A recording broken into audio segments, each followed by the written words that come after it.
నమస్తే రమ్మగారు. నమస్తే జయ. రమ్మగారు ఏదైనా మంచి నావెల్ చదువుతారా? చెప్తాను. మల్లాది వెంకటకృష్ణమూర్తి గారి 'మందాకిని' చెప్పాం కదా. అవునవునండి. అప్పుడే పర్మిషన్ తీసుకున్నాను ఇంకో నావెల్ కూడా అని చెప్పా. 'అందమైన జీవితం'. ఓహ్! మన అందమైన జీవితమా? అలాంటిదే. అయితే ఈ 'మందాకిని' చూసిన తర్వాత వారు నేను అడిగిన 'జయం' నావెల్ కూడా చెప్పండి అన్నారు. సో 'జయం' కూడా చెప్దాము. ముందు ఈ 'అందమైన జీవితం' ఫస్ట్ పర్మిషన్ తీసుకున్న బుక్ ఇదే. ఏంటి రమ్మగారు అన్ని మన పేర్లే కనిపిస్తున్నాయి. మన పేర్లే కాదు, అవి ఆయన పేర్లు మనమే మనమే పెట్టుకున్నాం. 100% అసలు. ఎందుకంటే 80s లో వచ్చిన నావెల్ ఇది. ఓకే. అప్పుడు సీరియల్ గా వచ్చింది, తర్వాత ప్రింట్ చేయబడింది నవలగా. ఏంటి టీవీలో సీరియల్ గా వచ్చారు? బుక్ లో అప్పట్లో 80s లో టీవీ సీరియల్స్ ఎక్కడున్నాయి? Okay okay. పత్రికలో, వారపత్రికలో సీరియల్ గా వచ్చింది. ఫస్ట్ మొదట చదివినప్పుడు ఏవో అంటే ఇలాంటిది సాధ్యపడుతుందా అనిపించిన ఒక ప్రత్యేకమైన నవల. ఓకే. స్నేహం అది ఎవరితోటి ఎలాగైనా ఉండొచ్చని, ఏ వ్యవహారాలకి వెళ్ళకుండా శుద్ధమైన స్నేహంగా, ఒక ఆడమగ మధ్య స్నేహం ఏవేవో పుంతలు తొక్కేయకుండా స్నేహంగానే ఉండొచ్చు. ఓకే. దాంతోపాటుగా జీవితంలో చిన్న చిన్న సరదాలు, చిన్న చిన్న ఆనందాలు, సాధారణమైన విషయాన్ని కూడా సంతోషంగా ఉండటం, మామూలు విషయాలను కూడా అత్యంత ప్రత్యేకంగా చూసుకోవటం, ప్రతిరోజు కొత్తగా జీవించటం, ప్రతిరోజుని ఎంజాయ్ చేయటం. కష్టాల్లో ఇబ్బందులు సబ్బందులు లేకుండా ఎలా ఉంటాయి? ఉన్నా సరే తమకి దొరికిన జీవితంలో చిన్న చిన్న ఆనందాలతోటి ప్రతిరోజుని మొనాటనస్గా ఉండకుండా ఆ మొనాటనీని జయించేలాగా ఉండటం ఎలా అని చెప్పిన నవల. ఓకే. చాలా సామాన్యమైన కాస్టింగ్ అన్నమాట. మామూలు హీరో హీరోయిన్లు. ఇందులో ఒకళ్ళు హీరో ఒకళ్ళు హీరోయిన్ అని చెప్పడానికి కూడా వీల్లేదు. ఆ కథ, దాని నడక, సరిగ్గా చెప్పాలి స్క్రీన్ ప్లే, బుక్ ప్లేయే దీంట్లో ఉన్న హీరో. ఓకే. అదే హీరోయిన్. చాలా ఇంట్రెస్టింగ్గా బాగుంటుంది. భాష చాలా సామాన్యమైన భాష, మనం చదివేలాంటి భాష. ఈ సెల్ ఫోన్లు అవి రావడానికి కొంచెం ముందు వ్యవహారం ఇది, కొద్దిగా ముందు. మామూలు సింపుల్ లివింగ్ ఫెలోస్ ఎలా హాయిగా జీవించవచ్చో చెప్తుంది. కథ మొదట ఎట్లా మొదలవుతుందంటే, శాంతి అనే ఒక ఆవిడ, ఒక 30s, ఎర్లీ 30s అనుకో, తను రాజమండ్రి నుంచి హైదరాబాద్ వాళ్ళ చెల్లెలకి పురిటికి సహాయం చేయడానికి వస్తుంది. చెల్లెలు డెలివరీకి హెల్ప్కి, వాళ్ళ మదర్ లేరు, వచ్చింది. ఇవి వచ్చినప్పుడు ఏంటంటే వీళ్ళు హాస్పిటల్కి వెళ్తాం, తను ఎలా రైల్వే స్టేషన్ దిగింది, మిడిల్ క్లాస్ జీవితాల్లో ఎలాంటి కొంచెం మొహమాటాలు, ఎలా కొంచెం మేనేజ్ చేయటాలు అవి ఉన్నాయో అట్లా కనపడుతూ ఉంటాయన్నమాట. అడుగడుగున సాధారణమైన జీవితాల్లో మనం ఎదుర్కొనేవి, దేన్నైనా హ్యాండిల్ చేయడానికి మనం ఎట్లా ఆలోచిస్తామో అలాంటి ఆలోచనలు మనకు కనిపిస్తాయి. ఓకే. ఇంట్లో ఎవరు లేకుండా మరిది వదిన గారే ఉండకూడదు, దానికోసమని వాళ్ళు ఎట్లా ప్లాన్ చేస్తారు, అదే పెద్ద విషయంగా ఉండదు, సింపుల్ విషయం, మనం కూడా చేస్తాం అట్లా. ఇవన్నీ మనకు తెలిసినవే అనిపించడమే ఈ పుస్తకంలోని ప్రత్యేకత, ఈ నావెల్లో ఉన్న ప్రత్యేకతే అది. ఓకే. అయితే వచ్చేసరికల్లా ఏమవుతుంది, చెల్లెలు కొంచెం డెలివరీకి దగ్గరలో ఉంది. ఈ శాంతికి భర్త, 2 పిల్లలు ఉన్నారు. పిల్లల్ని ఇంటి దగ్గర భర్త దగ్గర వదిలిపెట్టి మరి చెల్లెలకి సహాయం కావాలి కదా అని వచ్చారు. అయితే వీళ్ళు లోకల్ ట్రైన్లో తిరగటం చెప్తారు బాగా. అప్పటికి ఎంఎంటీఎస్ రాలా, హైదరాబాద్లో ఎంఎంటీఎస్ లేదు ఈ కథ నాటికి. అప్పుడు ఉన్నది ఏంటంటే లోకల్ ట్రైన్స్ తిరిగేవి కదా. ఆ ట్రైన్ ఎక్కితే అక్కడ దిగచ్చు అట్లా అనమాట. అయితే హాస్పిటల్కి వెళ్తారు. ఈ అమ్మాయికి కొంచెం సడన్గా ముందు ఒక రోజు నొప్పులు వస్తాయి. అక్కయ్యకి చుట్టుపక్కల ఉన్న షాపులు అవి పరిచయం చేస్తుంది, ఎలా ట్రైన్ ఎక్కి దిగాలో చూస్తారు. ఆ మాత్రం చేయగలరు అనమాట. చెల్లెల పేరు నాగమల్లి, అమ్మాయి భర్త అభిరామ్. వీళ్ళిద్దరు క్యారెక్టర్లు కనపడతాయి. వాళ్ళకి పెద్ద ప్రాముఖ్యత ఏమున్నట్టు ఉండదు, కథలో ఉంటారు. చెల్లెలు ఉంటుంది. అయితే సడన్గా పెయిన్స్ వస్తాయి, సిజేరియన్ చేయాల్సి వస్తుంది. పాపాయి పుడుతుంది. పుట్టాక ఏమవుతుంది, ఇంటికి వెళ్ళి సామాన్లు తేవాలని శాంతిని నువ్వు వెళ్ళమంటారు. వెళ్ళమంటే ఈవిడ ఒక ఆటో ఎక్కడానికి ఒక ఆయనకి చేంజ్ మార్చాల్సి వస్తుంది. చేంజ్ అతను ఇచ్చేస్తాడు డబ్బులు. ఆయన డబ్బులు తన దగ్గర ఉండిపోయినాయి అనుకుంటుంది. అతను కనపడితే ఇద్దామనుకుంటుంది. కనిపిస్తాడు అతను, మర్నాడు. అతను ఏంటంటే ఒక ప్రత్యేకమైన స్వరూపంతో ఉన్న మనిషిగా కనపడతాడు. ఈ అమ్మాయి కొంచెం అందగత, కానీ 5'6", 5'7", 5'8", కొంచెం పొడుగాట ఆవిడ. ఎర్లీ 30s అని చెప్పాం కదా. ఆయన కొంచెం లేట్ 30sలో ఉంటాడు. సన్నగా మంచి పొడుగ్గా, చక్కటి కంఠస్వరం, కంఠం చాలా బాగుంటుంది.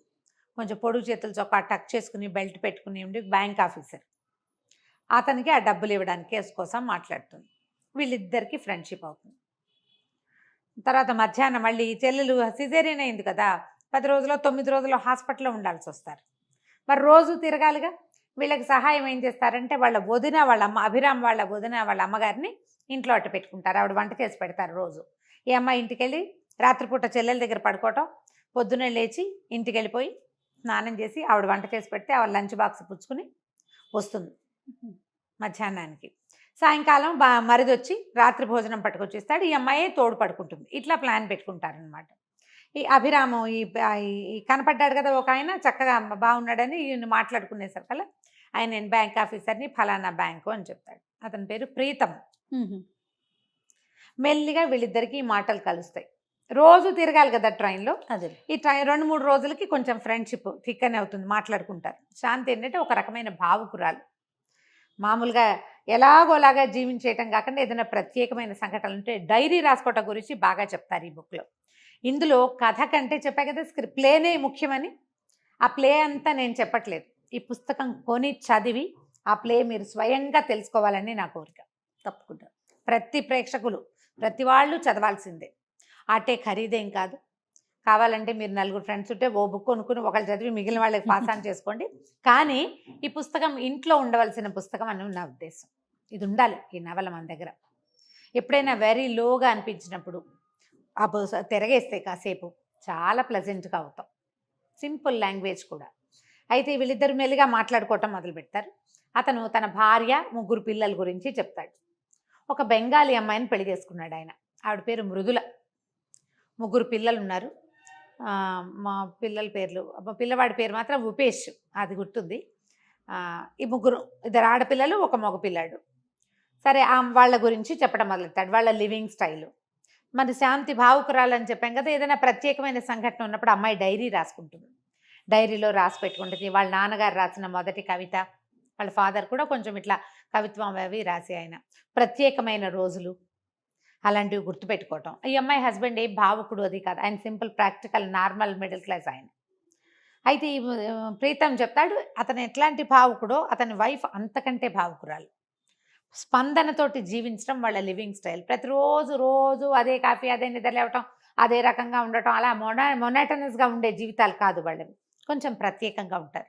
పిల్లల్ని కొత్త కొత్తగా ఫోటోలు తీయటం, ఎక్కడికైనా వెళ్తే కొంచెం కొత్తది ఎంజాయ్ చేయటం, ఇలా 2-3 రోజులు మాట్లాడుకుంటారు.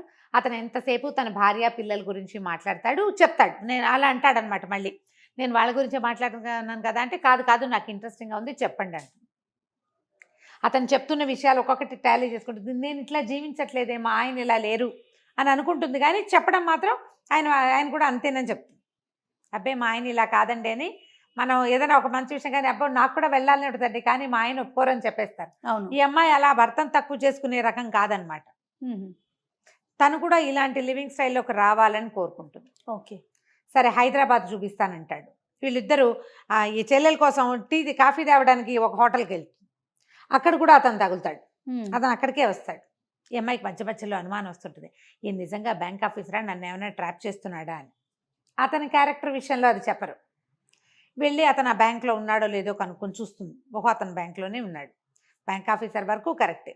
అప్పుడప్పుడు ఒక అనుమానం, వీళ్ళు ఇతను నన్ను ఏమైనా ఎక్స్ప్లాయిట్ చేయబోతాడా అని ఒక సెంటెన్స్ అనిపిస్తూ ఉంటుంది.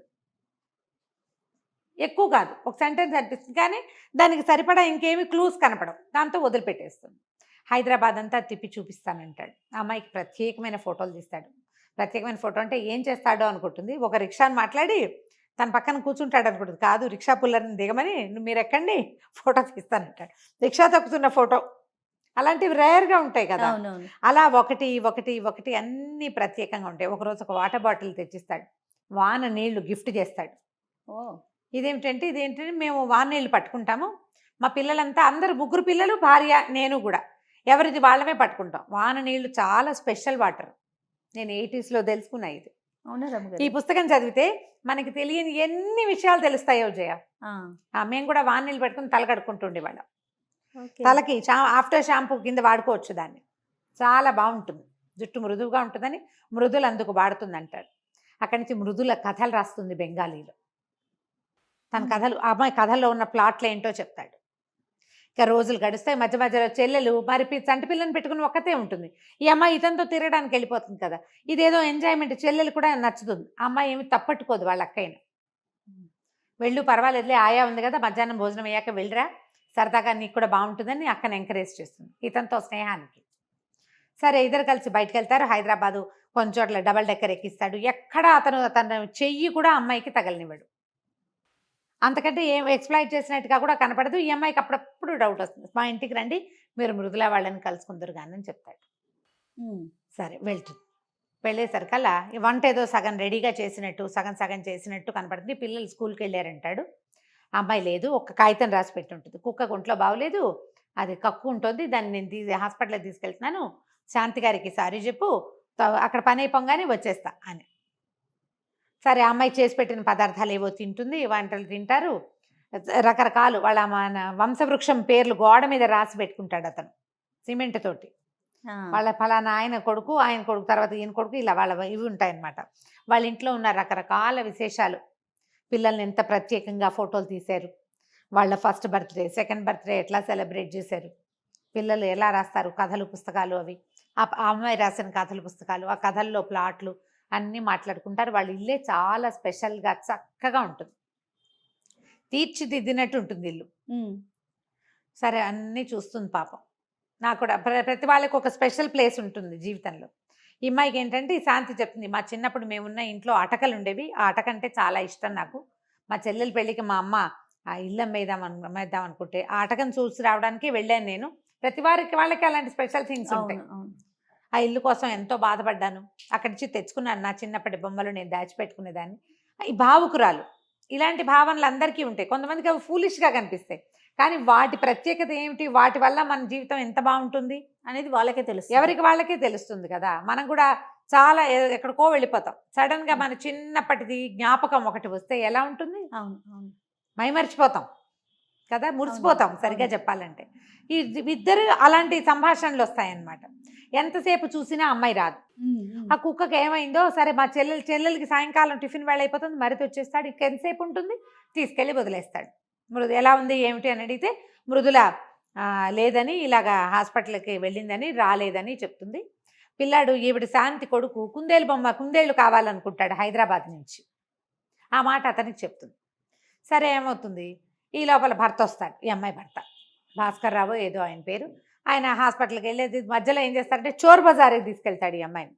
అక్కడ ఒక గడియారాన్ని బాగా బేరమాడి, వాడు 300 అంటే చివరికి 140కో 150కో కొంటారు. ఆ బేరమాడేటప్పుడు అక్కడ ఎవరో వీళ్ళకి తెలిసిన ఆయన ఒక ఆయన ఉన్నాడు, ఆయన భర్తకు చెప్పాడు ఎవరితోటో వచ్చింది. అయితే ఇప్పుడు ఈ చెల్లెలు ఏం చేస్తుంది, ఈ అమ్మాయి ఎక్కడికి వెళ్ళింది అంటే రాజేశ్వరిని ఓల్డ్ క్లాస్మేట్ కనబడితే అక్కడికి వెళ్ళిందని చెప్పేస్తుంది. చాలా టెన్షన్ పడ్డాను, పుసుకొని నేను బాత్రూంలో ఉన్నప్పుడు నువ్వు వచ్చేసి బావగారికి ఏం చెప్పేస్తావోనని, రాజేశ్వరి బాగుందా అలా మాట్లాడి అక్కని మేనేజ్ చేస్తుంది. ఈ రాజేశ్వరి భర్తే నాతో బజార్ వచ్చాడని చెప్తుంది ఈ అమ్మాయి.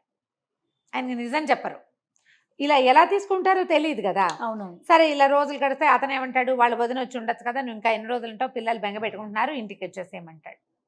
ఆ అమ్మాయి హాస్పిటల్ నుంచి ఇంటికి వచ్చే టైంకి ఈవిడ కూడా చెప్తుంది, నేను ఇలా వెళ్ళిపోవాల్సి వస్తుందని. అదని చెప్పేసరికి సరే ఈ 8-9 రోజుల పాటు ప్రతిరోజు ఒకళ్ళ విషయాలు ఒకళ్ళు బాగా క్లోజ్గా చెప్పుకుంటారు. మృదుల ఆమె యొక్క గొప్పతనం, ఆమె యొక్క తెలివితేటలు, ఆమె యొక్క ప్రశాంతమైన జీవన విధానము, ఆమె పుస్తకాలు రాయటము, కథలు రాయటము, వీటన్నిటి గురించి బాగా ఒకళ్ళ జీవితాల గురించి ఒకళ్ళు వివరంగా తెలుసుకుంటారు. ఇప్పుడు ఊరు వెళ్ళిపోవాల్సి వస్తుంది. అయితే కుందేళ్ళు పంపిస్తాడు అతను, మృదుల పంపించిందని రాస్తాడు ఆ పుస్తకం మీద, ఆ పేపర్లో ఉంటుంది, మీ వాడికి నా గిఫ్ట్ మృదులాంటివి పంపించిందని చెప్పమని. కుందేళ్ళు పుచ్చుకెళ్తుంది, కొడుకు పిల్లలు సంతోషిస్తారు, మొత్తాన్ని ఇల్లు వాకిలి సర్దుకుంటుంది. బారసాలకి రమ్మని ఉత్తరం రాస్తారు వీళ్ళు. 3 నెలలు గడిచిపోయాయి అనమాట. బారసాలకు రమ్మంటే బారసాలకు వస్తుంది. ఈ అమ్మాయి ఏమనుకుంటుంది, సడన్గా వెళ్ళి ప్రీతంని చేయాలనుకుంటుంది, సర్ప్రైజ్ చేయాలనుకుంటుంది.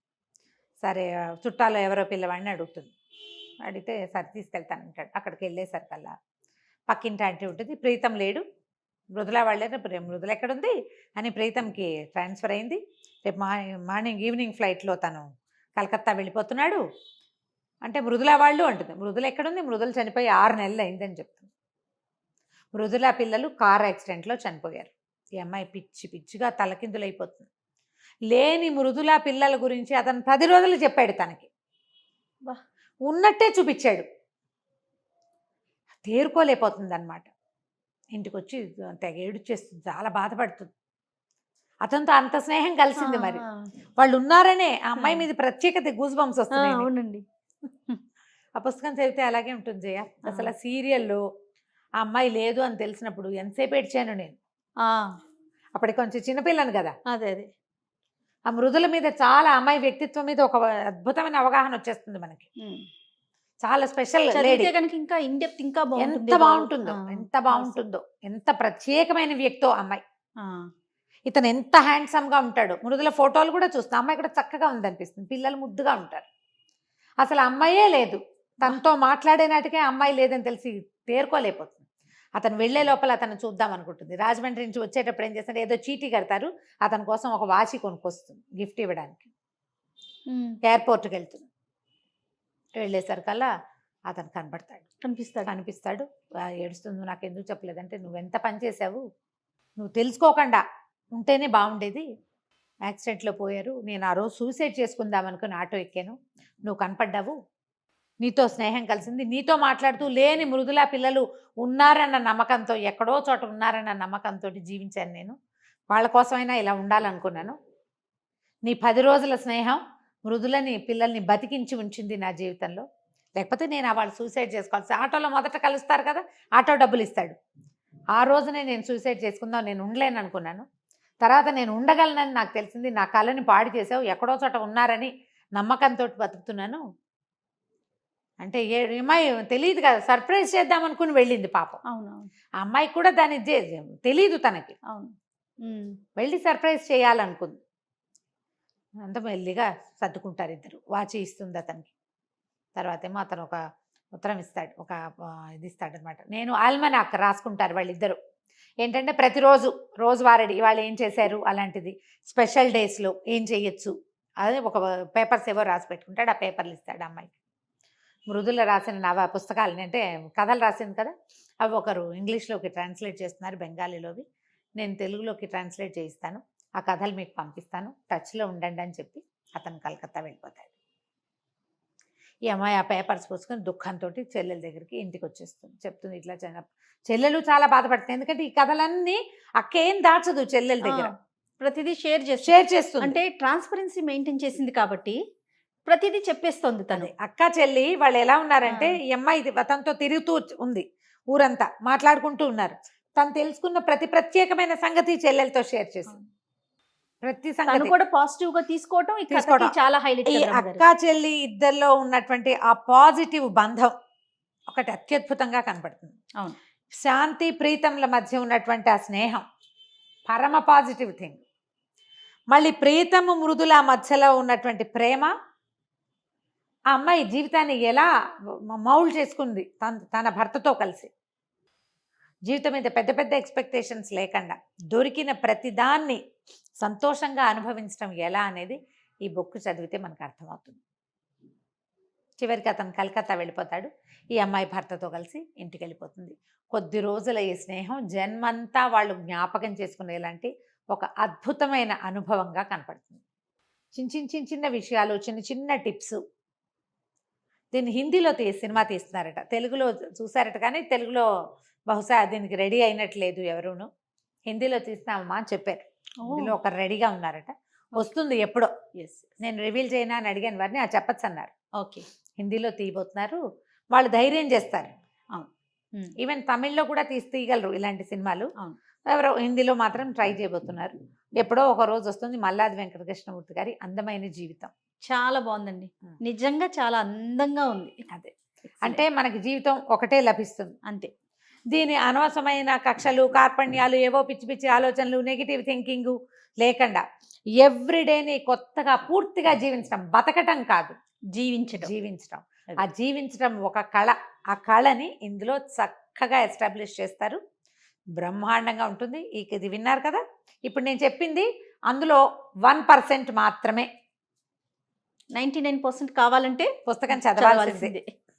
తప్పకుండా రమ్మగారు. కానీ చాలా బాగుందండి, చాలా అందంగా అనిపిస్తుంది, అదే చెప్తున్నా. రైట్ అండి, నమస్తే. నమస్తే.